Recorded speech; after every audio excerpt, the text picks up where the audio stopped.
Jackson, our drummer who passed away last year in 2005, or what is it, 2005, March 16th, was Cheyenne and Cherokee. I am a Muskogee Creek from the eastern branch of the Florida Creek Nation. Back in the day, we were called Hammer, the first band. We moved to New York City in 1970, and there was a band on the West Coast by that name, so we changed the name to Free. All Right Now came out about 2 or 3 weeks later. We said, well, we're going to change the name again. So we were leaning towards a native name, and actually was inspired in part by Johnny Cash. He had a variety show on at the time and always did a segment on the Native Americans. And one day Jackson said, Blackfoot, and we went, yeah. Bold, powerful, we liked it. It's that simple. Jackson named the band. Well, you know, when Blackfoot first got together in 1969, we were playing cover tunes, basically, like most bands did back then. And we played a lot of Spirit and Deep Purple, did a lot of English rock, and we turned into what a lot of people call the Southern Metal Band. And I don't know what Southern rock is. It's such a broad variety of music in there, everything from the jazz fusion, Allman Brothers kind of stuff, to grinder switch and blues rock. I think Southern rock's got kind of a blues bass and a little bit of bluegrass, a little bit of country bass in it. Rather than the big city music, it's got kind of a little more country feel to it. So we all learn how to play guitar a certain way, certain style, so that has a tendency to come out in music a little bit more. I've always played since I was, literally just a tiny kid. My mother bought me a ukulele and I was probably 4 or something, and I actually, within, 6 months or a year, could get 2 notes to sound like a chord. With 4 strings, it's not difficult. At about 5 and a half, I started piano lessons. And it was just, one instrument after the other. I'd learn a couple of chords on this one and different, piano, guitar. We've all been drummers. Anybody in a rock and roll band was a drummer at least once in their life, But when I was 10, by the time I was 10, 3 of us that, became Blackfoot later on, had a working band and we played, for $1.50 and Cokes and popcorn. Yeah, so the Strikes album was 1979, Tomcattin 1980, Marauder 81, and Seago 83. No, the Highway Song, the live album. Highway Song We live. did in Europe, a live album came out. And where was that done? That was The one in Europe? several different venues. Yeah, in the UK. There was some different cities in England, Scotland, Ireland. We did a lot of recording over there, a lot of European cities.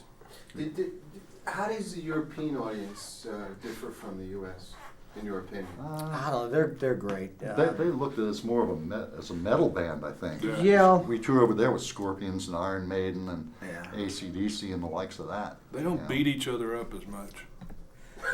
They tend to be, I think the European fans tend to be loyal once they like you forever and ever. They also consider that because they like you, they have, if you do something they don't like, they will come up and tell you. The first to tell you. Yeah, they'll be the first to tell you, I really enjoyed this album, but I didn't like this track. The other thing that's interesting about them is that the fans that are really fans, they'll know what kind of guitar picks you use, what kind of strings you use. What's happened to Southern rock music is that it's kind of morphed into what's modern country. In fact, if you look at watch Country Music Channel, you'll see a lot of musicians that we knew coming up that were in rock bands that are playing in country bands now. And the modern country's kind of what Southern rock was, 25 years ago. Production's a little bit different, but kind of the same people listen to it. I think the same people that listen to modern country listen to Southern rock. Now there's some exceptions. There's a group of people who are diehard rock fans who just who would never admit it. But the truth of the matter is that if you look out at the crowd, that's what you see. Our singer and bass player played with Skinner for a while. Blackfoot got together in 1969 and split apart in mid-1971 when Greg and Rickey went to play with Leonard Skinner. Rickey played drums, Greg played bass, and they were what turned out to be the first and last record recorded down in Muscle Shoals. And when Blackfoot got together in 72, we started writing original tunes again and sent a copy of a demo tape down to Muscle Shoals Studios, where Skinner had been. And they had us come down, and we wound up doing our first 2 records there.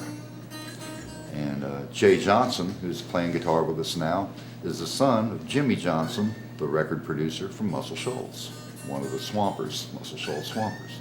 There was a thing too we used to do on Sunday afternoons, and this was in Jacksonville, Florida, called the B-Ends.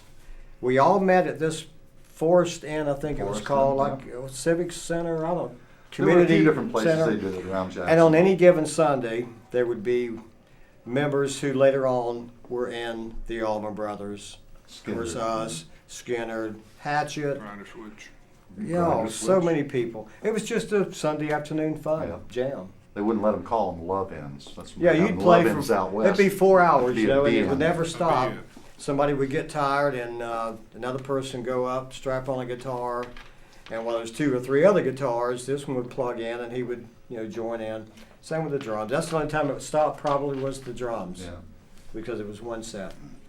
On any given day at a BN, you'd have guys that were in the Allman Brothers, Leonard Skinner, Blackfoot, Molly Hatchet, every Southern band, all in the same place, just jamming and learning about the music, learning how to play. Didn't even So- call it jamming Yeah, yet. no.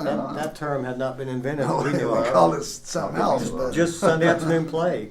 if Blackfoot's considered Southern rock and Skinner does Southern rock and Grinder Switch is Southern rock and ZZ Top is Southern rock, I mean, you're looking at 4 corners of the universe, It's completely different kind of music.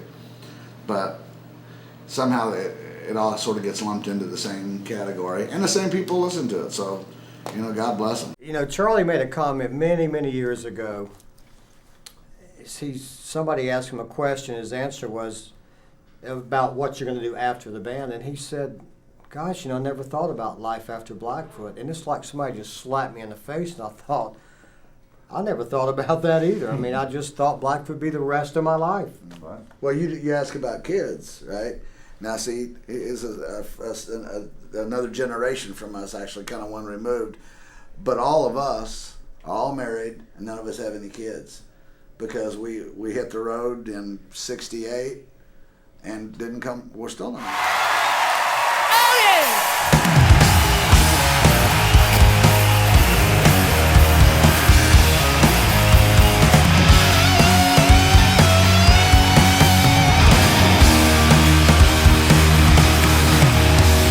Take off your hats, take off your shoes. I know you ain't going anywhere. Run around the town, singing your blues. I know you ain't going anywhere. You've always been a good friend of mine, but you always say farewell. And the only time you're satisfied is when the beats in the wishing well. Oh yeah.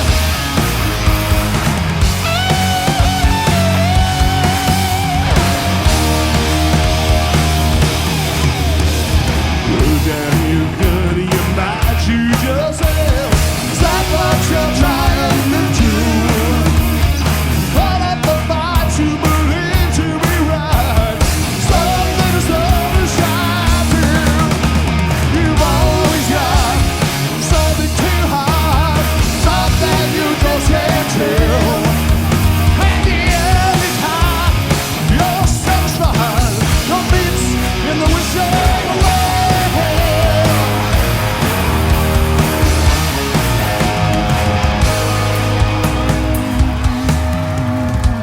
I know what you're wishing for. A life in a peaceful world. Life in a